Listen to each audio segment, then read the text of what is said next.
You having fun there, Ruth? I love rubbing these down, how do you know that?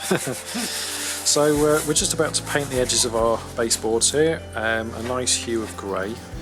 I believe it's oil based because I've already managed to get some on my waste from the last time we painted a baseboard, and it wasn't coming off with water. So yeah, 2 baseboards. These are both from White Rose Model Works.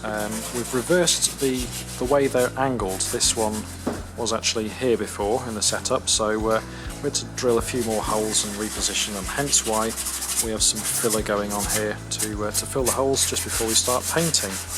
Now, in terms of the plan that we're using, this is one that was drawn up very quickly by Stephen Rabone, editor of Traction magazine, our sister title from VRM, and quite simplistic in the way it's positioned, but thought we'd go a little bit different with the one that we're going to use. And here we go, that's the one I've come up very quickly with a bit of Photoshop, half an hour or so.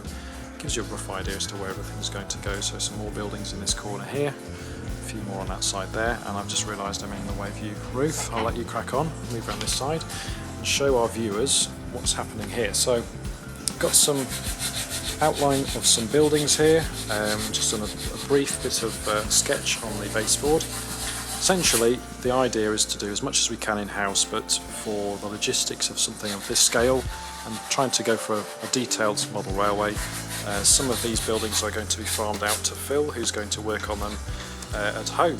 And of course, Phil isn't anywhere near here, so he needs to go away with some dimensions and make sure that they all fit. Hence why I've drawn out these plans here. So the plan is just to cut this out with a knife, roll it up, send it in the post to him, and he's got the exact size of the dimensions of the building that need to go into situ.